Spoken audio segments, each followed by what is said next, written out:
Olá, querido irmão da Igreja Presbiteriana de Coelho Neto, tudo bem? Hoje é Dia das Mães, é o dia de abraçar, de expressar toda a nossa gratidão. Mas como fazer isso em tempos de pandemia, não é verdade?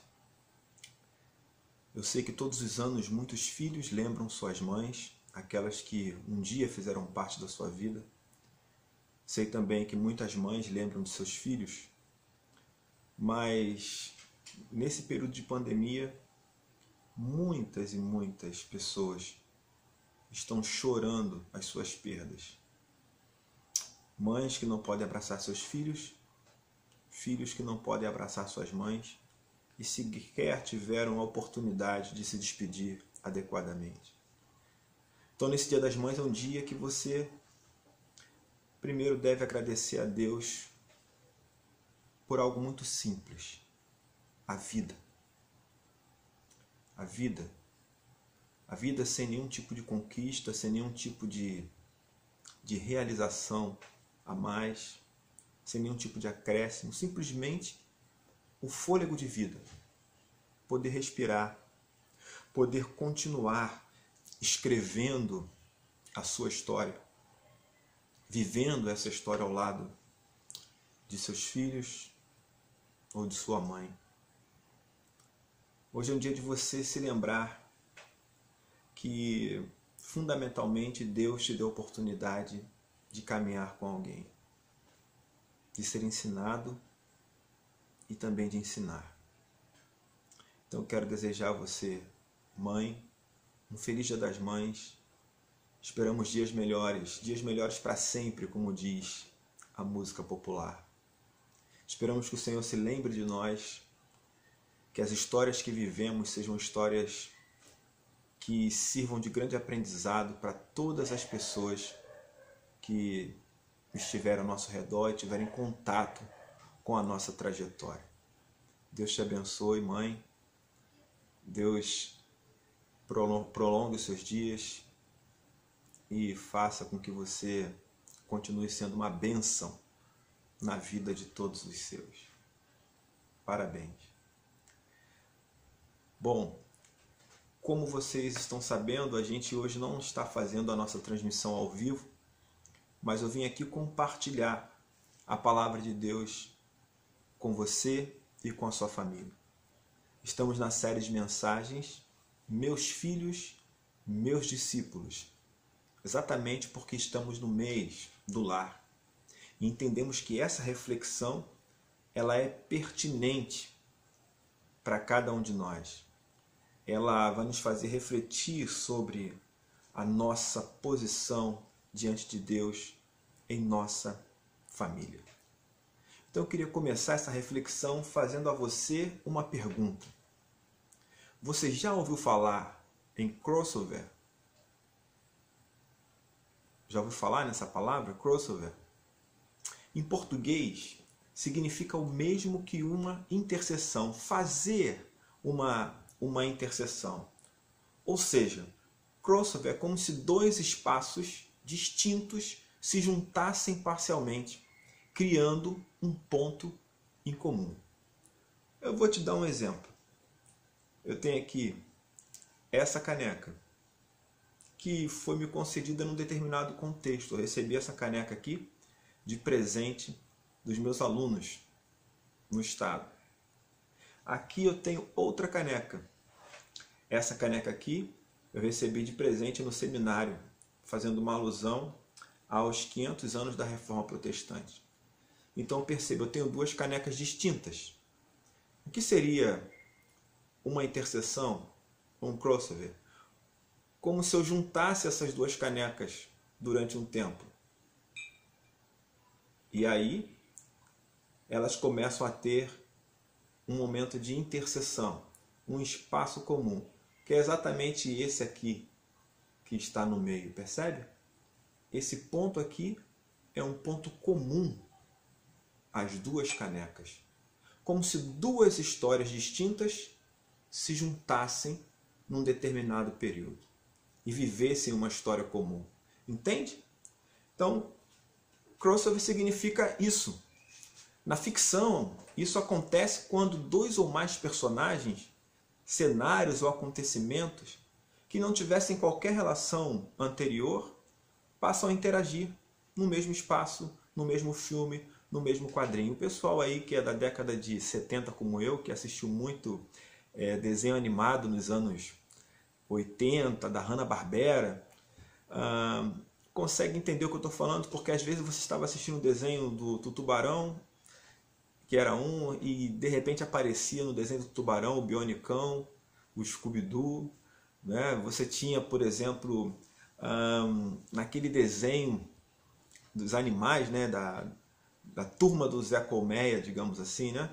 E aí você tem vários personagens que tinham seu desenho distinto, mas que participavam todos ali numa arca, né? Todos juntos. Ou, por exemplo, você tinha os chamados Super Amigos, onde você mesclava a participação de todos no mesmo espaço. Superman, Mulher Maravilha, Batman, todos estavam ali.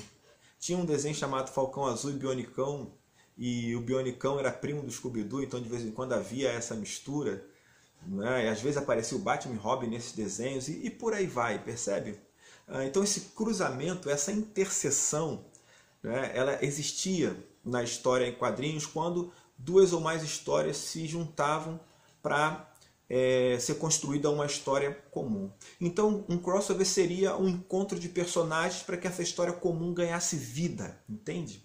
E fosse contada para outras pessoas. Mas esse momento de interseção era um momento temporário, todos nós sabemos disso. Era só naquele momento ali e depois terminaria. Acontece muito hoje em algumas séries da Netflix, algumas séries da Universal, né, como a série Chicago, e aí você vê que os personagens vão entrando um nas histórias do outro, um nos episódios do outro. Isso é um crossover, entende? É temporário, acontece ali, mas não vai se repetir, não vai ter um prosseguimento, cada um vai continuar com a sua história individual. Então perceba, toda interseção, todo crossover tem hora para começar e também possui um dia marcado, um momento marcado para terminar. E aí eu tenho que me lembrar de Jesus, certo?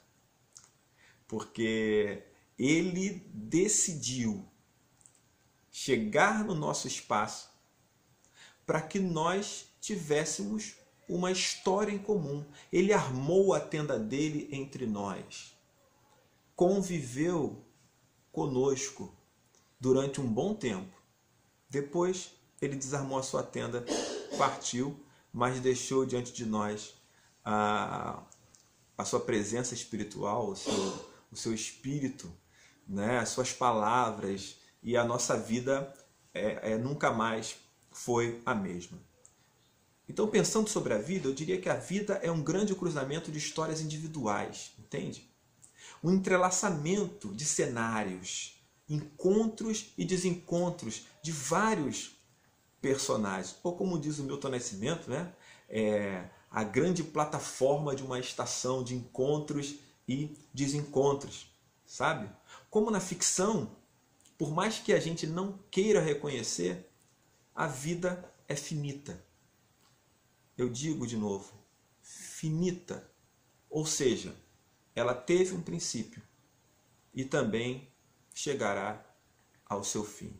Quer você queira, quer não. Mas entenda, a palavra fim aqui, ela é muito significativa, porque ela não significa somente término, entende? Ela ultrapassa isso. Ela representa também uma objetividade. E por pensar em objetivos, eu sou obrigado a lembrar que existem objetivos nos quais sequer nós nos esforçamos para desvendar. A gente não quer cumprir esses objetivos. A gente não quer, às vezes, ser quem Deus quer que a gente seja.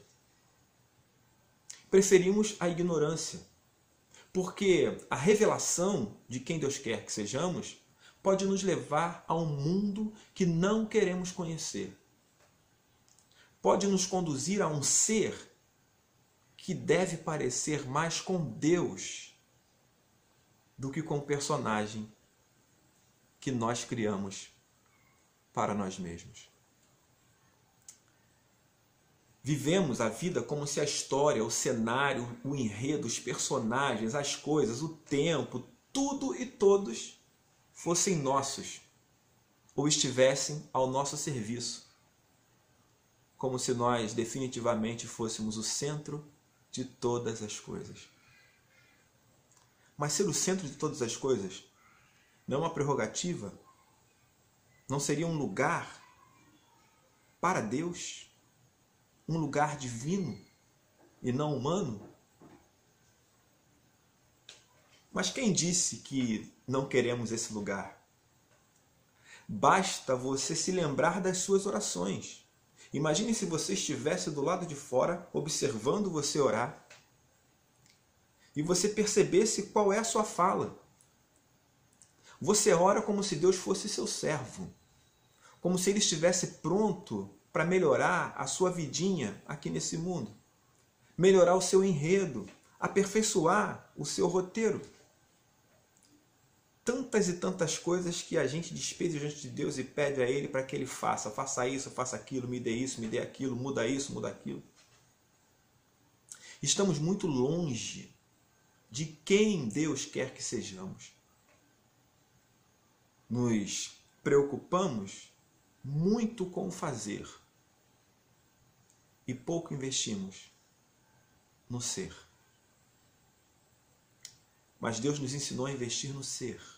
Jesus investiu no ser. Deus nos ensinou fundamentalmente a investir no ser e estender esse investimento para outros personagens e cenários, cruzar outras histórias, entende? Participar de narrativas, de enredos que cruzariam o nosso caminho. Principalmente a história, a trajetória, a vida dos nossos descendentes. Seus filhos são seus discípulos.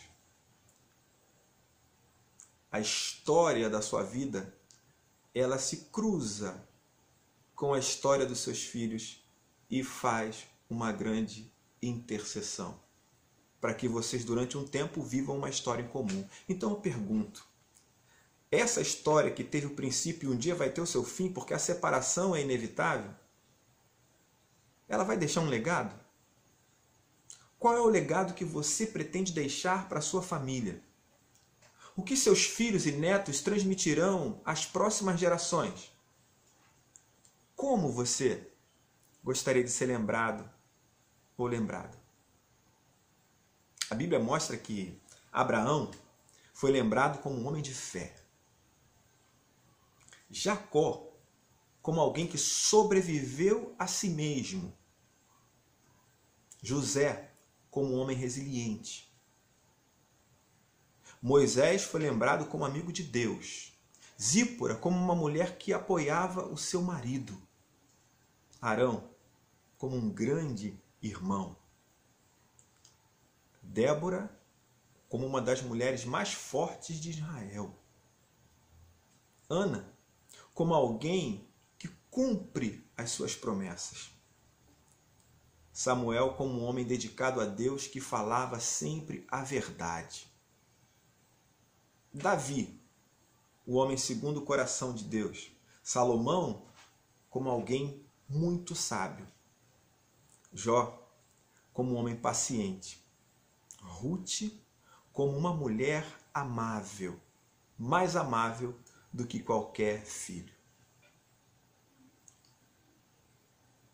Jesus ficou conhecido como alguém que veio salvar o perdido e reconciliar o mundo com Deus. E você? Qual será o seu legado? Como você ficará conhecido ou conhecida? Lembrado ou lembrada? De que forma você tem vivido suas histórias com as narrativas, com as vidas dos seus descendentes? Eu volto a lembrar o que diz a palavra de Deus em Deuteronômio 6, versículo 2 diz: temam o Senhor nosso Deus, vocês e os seus filhos e os seus netos, e cumpram sempre todos os mandamentos e leis que eu lhes estou dando, e assim vocês viverão muitos anos. Amem o Senhor, nosso Deus, com todo o coração, com toda a alma e com todas as forças. Guardem sempre no coração as leis que eu lhes estou dando hoje, e não deixem de ensiná-las aos seus filhos. Repitam essas leis em casa e fora de casa, quando se deitarem e quando se levantarem. Amarrem essas leis nos braços e na testa, para não as esquecerem, e as escrevam nos batentes das portas das suas casas e nos seus portões. Algumas ações nessas palavras de Deuteronômio são muito importantes. Por exemplo, temam, cumpram, vivam, amem, guardem, ensinem, repitam, lembrem, escrevam. Todas essas ações são imperativas. Não podem deixar de ser cumpridas. Versículo 2 diz: temam o Senhor, vocês, os seus filhos e os seus netos. Lembra do que eu falei sobre crossover?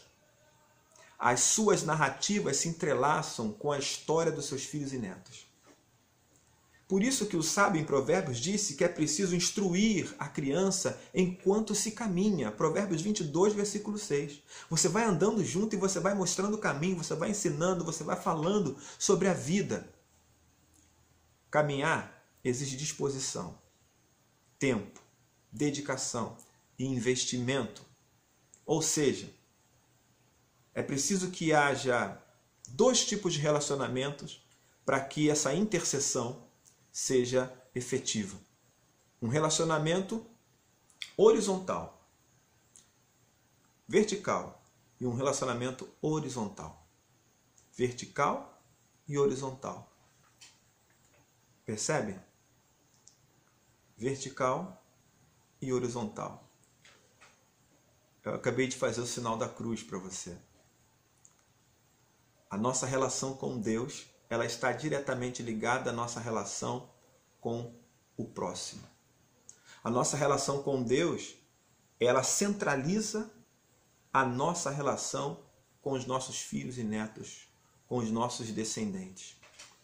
Você deverá amar a Deus com toda a sua vitalidade. Amar o seu filho ou neto como a si mesmo. Orar por ele e amá-lo ainda que ele não mereça. Pois é assim que Deus te trata todos os dias. Diariamente Ele te ama, dispensa a graça dele a você, te ensina apesar da sua teimosia, Ele te explica independentemente do grau da sua ignorância, Ele te abraça, ainda que você esteja sujo e mal cheiroso por causa dos seus pecados. Ele trata das suas feridas e sempre tem fé em você, apesar da sua rebeldia recorrente. Sabe por quê? Porque essa história não é sobre você, mas sobre Ele. Não se trata do que você fez ou irá realizar, e sim de tudo o que Ele tem feito por amor a você. Deus cruzou o seu caminho, entrou na sua história e decidiu viver o resto da trama com você, por mais dramática que às vezes ela seja. O livro da vida é dele. Ele é o escritor, autor. A trama é dele.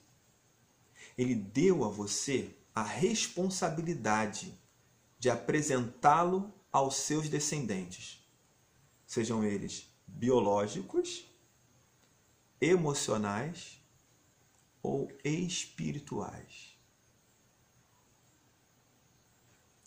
Repita isso para si mesmo todos os dias. Fale do que Deus fez aos seus descendentes. Volto a dizer, sejam eles biológicos, emocionais ou espirituais. Conte a história dele, ensine, observe o cenário que ele construiu, perceba o que ele faz em todos os seus caminhos. E você viverá muitos anos.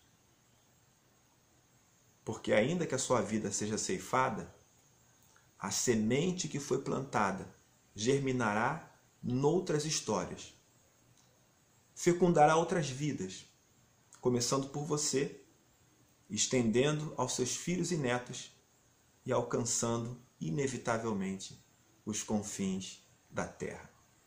Foi exatamente isso que Jesus fez. E ele fez isso tão bem que 2000 anos depois nós continuamos falando dele. Jesus atravessou a nossa história.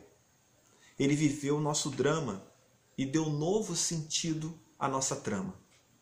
Ele nos amou e marcou a nossa vida para sempre. Entende? Somos seres marcados pela fé, pela esperança e também pelo amor que Deus em Cristo depositou em nós. Esse deve ser o seu legado, o legado para os seus descendentes. Isso não se constrói de uma hora para outra. Para você alicerçar a sua casa, você terá que cavar, escolher uma boa pedra como fundamento. E isso leva tempo. Não se começa a construir uma casa pelo telhado. Então talvez você esteja ouvindo essas palavras e pensando, o meu legado tem sido horrível. Não se sinta culpado por isso, apenas prossiga com a construção, mas agora de forma correta. Volto a dizer, relação vertical, centralizando a relação horizontal. Vida com Deus e relacionamento com o próximo. E lembre-se, estamos em uma longa caminhada na mesma direção e a jornada ainda não acabou. Deus te abençoe profundamente, querido, e até a próxima semana. Tchau.